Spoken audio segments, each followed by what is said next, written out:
semuanya, kembali lagi di podcast DG dan hari ini kita udah kedatangan Felicia Kristela.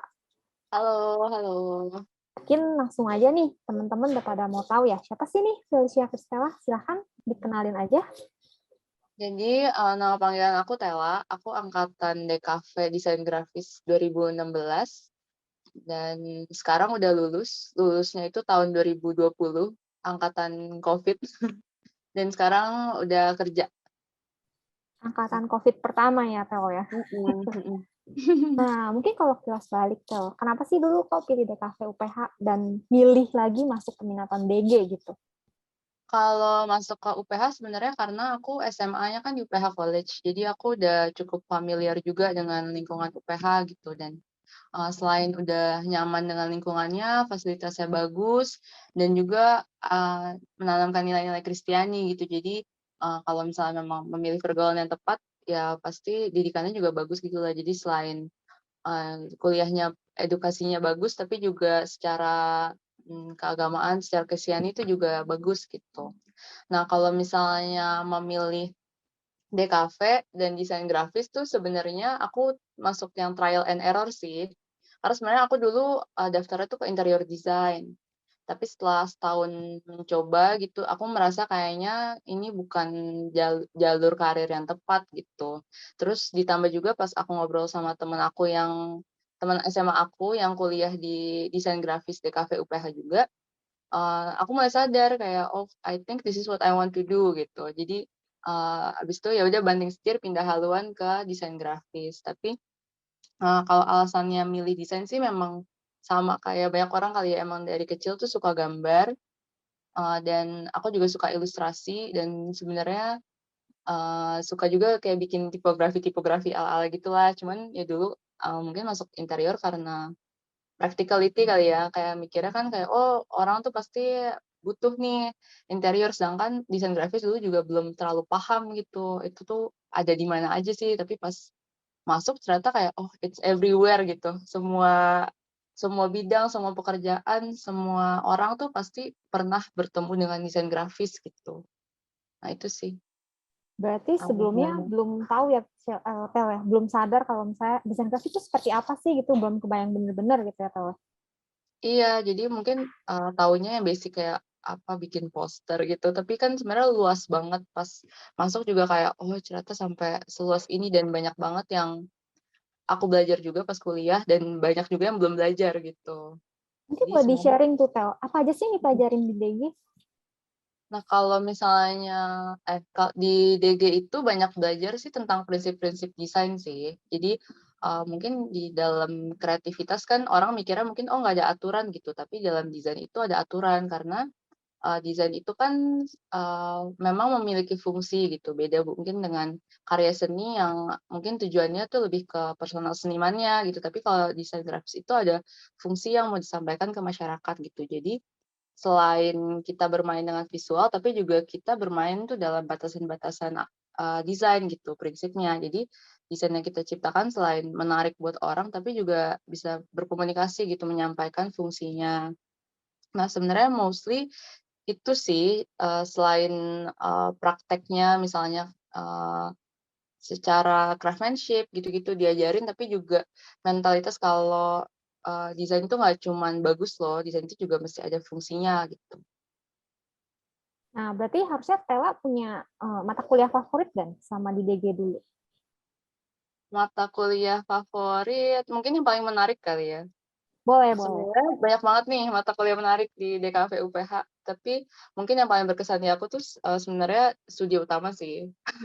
Jadi studi utama itu, memang legenda itu yang paling berat dan paling, nilainya itu sekarang paling gede gitu ya dan, ada 3 studi utama kan ya. Jadi, memang tiap semester tuh kalau studi utama tuh udah deg-degan gitu lah, tapi itu yang malah bikin paling berkesan gitu. Karena selain yang paling berat tuh juga yang menurut aku paling banyak tempat aku belajar gitu sih, gimana eksekusi project dari awal dari kita masih berupa konsepnya abstrak sampai beneran realisasi, kita presentasi dan display gitu. Nah, itu yang paling seru sih menurut aku karena, selain belajar banyak, kita juga apa ya, jadi tanggung jawab penuh gitu. Karena misalnya di dalam kalau makin ke atas tuh proyeknya makin sedikit tapi makin gede gitu. Jadi kita bertanggung jawab dari awal sampai akhir tuh anak kita gimana nih nasibnya gitu. Nah terus, selain itu aku juga suka, mmm, ada juga mata kuliah tambahan seperti elektif gitu sih yang menurut aku tuh berguna banget. Yang mungkin pas kuliah tuh aku nggak nyangka gitu ya, kayak ngapain sih belajar, tipografi eksperimental atau misalnya motion graphic gitu, tapi pas, terjun ke dunia kerja ternyata kepakai juga gitu, karena ternyata nggak banyak orang juga yang bisa motion graphic dan walaupun aku misalnya cuma 1 semester dan bisa simpel-simpel, tapi ternyata kepakai juga jadi extra skills gitu sih. Jadi, menurut aku nilai plus banget kayak banyak, mata kuliah kecil tambahan Hmm. yang mungkin orang, eee, nggak gitu ngelihat gitu, kayak, "Ya udahlah nggak penting," gitu, tapi sebenarnya itu bisa jadi tambahan skill kamu pas terjun ke dunia kerja, gitu sih. Yang SKS-nya kecil ternyata berdampak gede gitu ya, Tel. Mhm. Nah, Tel, tadi kan kamu udah cerita ya kalau misalnya yang paling kamu menarik gitu buat kamu tuh studi utama gitu ya, Tel. Kayak yang kita tahu juga nih, kayaknya studi utama ada studi utama 1, utama 2, utama 3 gitu ya, Tel. Boleh ceritain nggak, Tel? Utama 1 tuh ngapain sih? Utama 2 ngapain sih? Utama 3 ngapain sih? Waduh, masih inget nggak ya? Kalau Masih utama dong. satu, sebenarnya itu karena baru pertama kita terjun ke dunia grafis itu banyak belajar, mmm, layout, format gitu sih. Jadi projeknya mungkin, masih masih banyak nih, dan berbagai jenis format, berbagai jenis bentuk karena mau mengenalkan ke anak-anak yang mungkin baru awam desain gitu, ada format apa aja sih dalam desain gitu. Misalnya ada poster, ada infografis, terus ada, series atau kayak misalnya poster series bagaimana gitu. Jadi banyak dikenalkan ke berbagai bentuk biar, kita tahu juga gitu ada jenis apa aja sih di luar sana dan juga, mungkin melatih basic-basic dasar nge-layout, tipografi, ilustrasi ilustrasi nggak gitu sih, mungkin ya, elemen grafis gitu-gitu sih. Nah kalau studio utama 2 itu mulai masuk ke branding. Jadi, tapi branding-nya itu masih masih ada guideline yang dikasih gitu. Jadi kita waktu itu dikasih satu mother brand besar dan kita bikin kayak anak brand-nya. Jadi branding-nya itu belum benar-benar dari nol, tapi kita ambil beberapa esensi dari mother brand-nya dan kita kembangin ke branding, anak brand ini gitu. Jadi waktu itu aku dapat anak brand-nya Excelso dan jadinya bikin branding coffee shop gitu. Nah ini juga dikerjakan dari awal sampai akhir kita udah cetak, menunya atau gelasnya atau semuanya gitu udah dicetak dan di-display. Nah kalau studio utama 3 ini mungkin yang jadi branding tapi lebih berat lagi gitu karena kita develop bener-bener dari nol gitu. Jadi waktu itu studio utama 3 tuh paling seru karena ada kerjasama dengan anak foodtech, jadi mereka bikin produk dan kita yang bikin branding-nya gitu. Jadi ini udah kayak belajar, one on one dengan klien gitu, tapi kliennya ya mahasiswa lain gitu. Jadi waktu itu aku dapet, bikin branding es krim. Nah jadi itu develop dari awal kliennya tuh vision-nya gimana sih, produk dia tuh gimana sih, apa, keunggulan dari produk dia. Nah itu semua, gimana kita racik jadi satu brand yang menarik gitu. Jadi kita kerjain branding-nya, konsepnya, USP-nya semuanya itu juga, dipikirin gitu. Nah itu sih, secara general mungkin kalau ada detail-detail yang lupa nanti bisa tanya-tanya dosen. Berarti nih, Tel, kayaknya proyeknya banyak ya di utama ya, di studio utama ya. Banyak dan berat. Yang paling kamu banggain yang mana, Tel? Yang studio utama 3 kali ya? Oh, yang paling akhir ya, yang paling senior Iya. ya. Iya, karena emang itu, ya kita berproses dari awal gitu. Jadi emang, istilahnya kalau misalnya ini anak emang lahirnya bener-bener kita yang menentukan kayak karakter dia, pembawaan dia gimana, penampilan dia gimana gitu. Jadi bener-bener hands on dari awal dan jadi melatih aku sukanya karena melatih itu sih, ada sisi kliennya, jadi kita juga present nggak cuma ke dosen, kita juga present ke anak yang punya produk nih gitu, ini klien kita. Kita bikin branding dari produk mereka gimana sih, bisa menggambarkan nggak, vision mereka gitu. Dan nggak full idealis dari kamu sendiri gitu ya, sekarang udah harus Mhm. dengerin dari kliennya gitu ya. Bener. Nah, tadi Stella udah cerita nih pengalaman belajar di DG gitu ya. Kalau pengalaman-pengalaman menarik selama kuliah ada lagi nggak, Tel? Tapi yang non mata kuliah gitu. Oh ada sih, kebetulan waktu itu pas yang lagi studi utama 3 itu, aku dan teman aku diajak sama dosen buat ikut lomba aspak. Jadi aspak itu lomba bikin packaging, itu lomba internasional dan eee, coba aja gitu, kayak siapa tahu bisa lolos gitu, nanti bisa dibawa ke Jepang gitu-gitu. Jadi nggak tahu waktu itu kerasukan apa, tapi kayaknya karena pengen punya pengalaman di luar kuliah juga, jadi ya udah coba aja. Padahal waktu itu load di studio utama 3 tuh lagi banyak banget, tanggung jawabnya banyak banget, challenge-nya makin besar, tapi nambah lagi nih gitu load kita. Tapi itu salah satu pengalaman yang menarik banget dan menurut aku nggak nyesel sama sekali sih, karena sekarang aku bisa taruh di portfolio aku gitu, "Oh, aku pernah nih ikut aspak dan waktu itu, masuk ke top berapa," gitu. Nggak sampai ke Jepang sih, cuman masuk ke top berapa dan, cukup bangga juga gitu sih. Jadi, bisa ada hal lain yang selain kuliah gitu, kita bisa lihat juga dunia di luar tuh gimana sih di desainnya gitu. Apalagi tadi di Utama 3 kan juga lagi ngebahas kemasan gitu ya, Tel, ya? Oh Jadi iya benar. beririsan tuh ya. Iya benar. Jadi yang di Studio Utama 3 aku tuh bikin es krim. Nah, yang di Aspak itu aku sama teman aku namanya Sheila Subagia, itu kita bikin packaging sambel. Wah, kebetulan dua-duanya makanan gitu ya, Tel, ya? Iya, emang karena suka makan kali ya. Jadi penasaran nih, Tel. Proyek TA kamu bikin apa ya? Nah, kalau proyek TA aku itu, aku ngambil bahan itu dari kitab Song of Songs. Nah, itu jadi bahasa Indonesia itu Kitab Kidung Agung, ini salah satu kitab di Alkitab Perjanjian Lama. Yang, menurut aku tuh temanya paling unik dan paling beda gitu.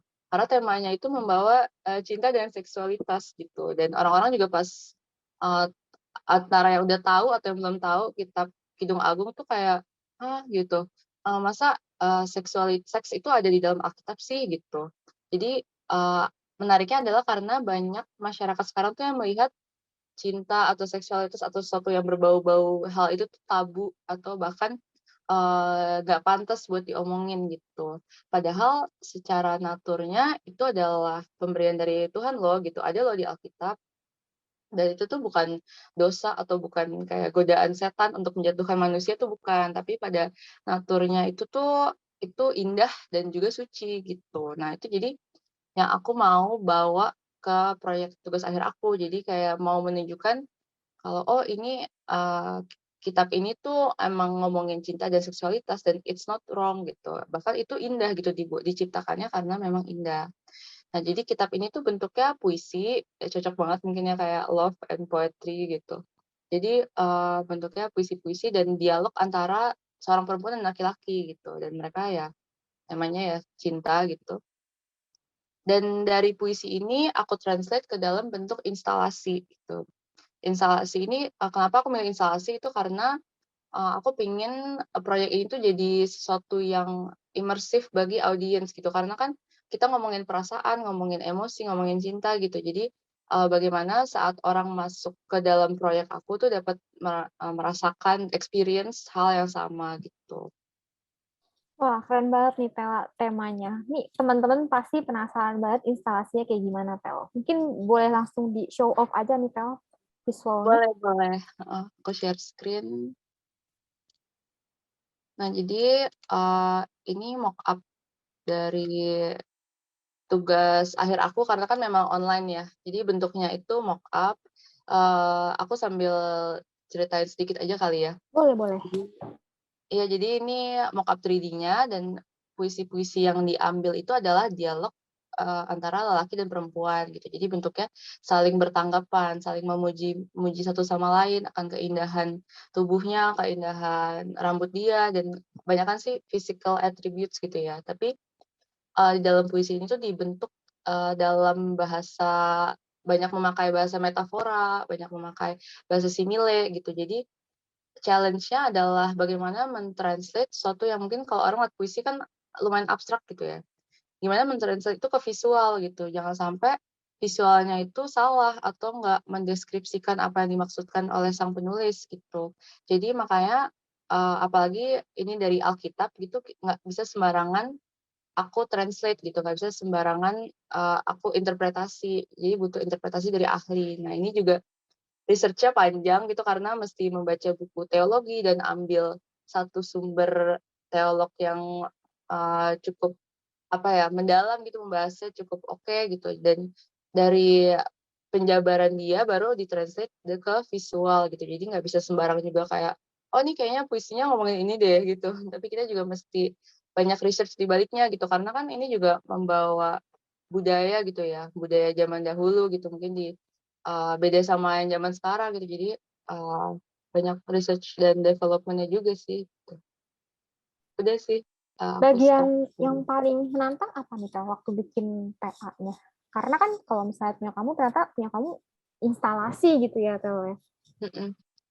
Nah, sebenarnya karena mungkin kalau misalnya kita bisa offline, paling menantang itu saat produksi kali ya, karena kan instalasi itu pasti skalanya besar gitu, bukan bentuk mungkin yang bisa dipegang manusia gitu, tapi emang 1 banding 1 dengan orang gitu. Tapi karena waktu itu online dan jadi 3D mockup, mungkin jadi bagian tersulitnya itu, bagian itunya sih, research-nya sih, karena, mentafsirkan puisi itu nggak gampang gitu. Jadi pas aku baca liriknya pun juga mungkin ada yang aku nggak ngerti, dan kalaupun aku ngerti, aku mesti cross reference gitu. Misalnya dari buku teologi yang satu di cross reference dengan, sumber yang lain yang terpercaya gitu. Jadi nggak bisa sembarangan kita ambil, misalnya dibilang, "Mata kamu seperti burung merpati." Nah, burung merpati itu jenis yang mana nih? Kita semua kan taunya mungkin yang putih gitu, tapi ternyata bukan loh. Di daerah Timur Tengah tuh ada spesies yang ini, jadi mesti banyak cross reference biar, pas penggambarannya itu juga nggak ngaco gitu sih. Balik lagi kita kan komunikasi visual gitu ya Tel ya. Nggak boleh sampai nih salah nih komunikasi yang mau kita sampaikan gitu ya. Iya, benar benar. Dan ternyata desain banyak sekali riset di baliknya gitu ya Tel ya. Nggak cuma yang kayak ih bagus-bagusan aja gitu. Iya, mhm, setuju. Kalau sekarang berarti Tela lagi sibuk apa aja sih?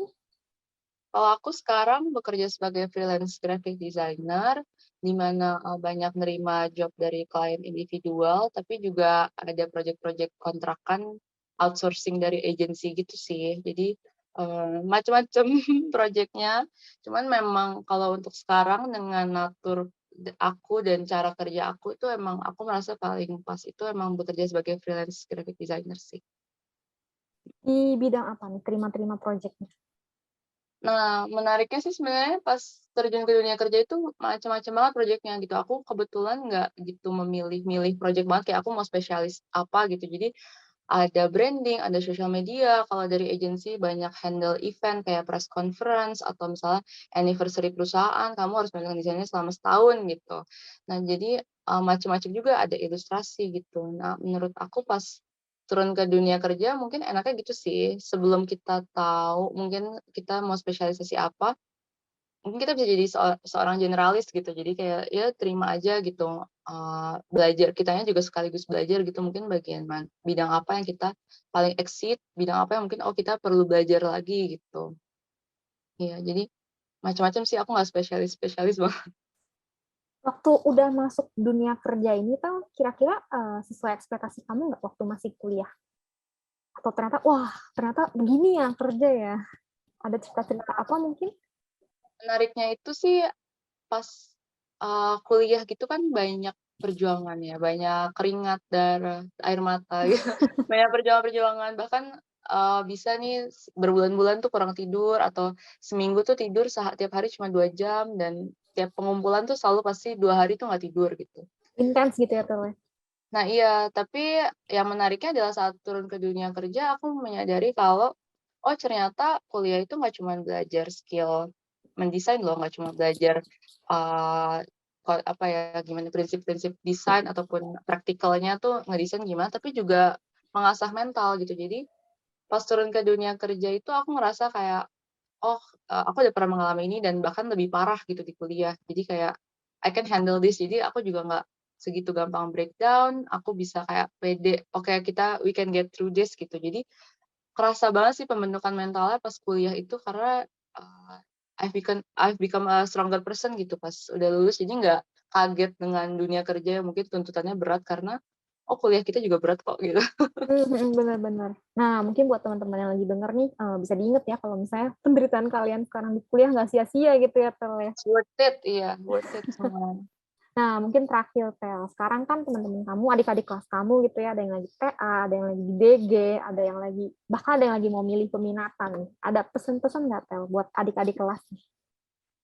Kalau dari aku sih mungkin pas selama kuliah ini, manfaatin sebaik-baiknya semua pelajaran yang kamu dapat, project-project yang kamu bikin itu, jangan sembarangan bikin juga karena itu bisa berguna pas kita lulus. Karena kan kita tipe yang kalau mau apply kerja itu bukan nggak banyak interview atau lihat CV, tapi lihatnya portfolio gitu. Jadi karya-karya yang kita hasilkan pas kuliah itu, berguna banget buat pas cari magang, pas mau kerja gitu. Karena ya itu, nunjukin juga kinerja kita gitu, skill kita tuh segimana sih gitu. Jadi mungkin walaupun capek, walaupun, mungkin rasanya berat kok kayak nggak sanggup ya kerjain semua ini, tapi itu semua kepakai kok gitu, nggak akan sia-sia. Bukan kayak project yang udah selesai terus udah tinggalin gitu, itu semua bisa kepakai sampai kamu nanti udah kerja berapa tahun pun masih ada di portfolio gitu, tugas aku pas kuliah gitu. Jadi, make sure, jangan take it for granted, do your best, and let God do the rest. Asik.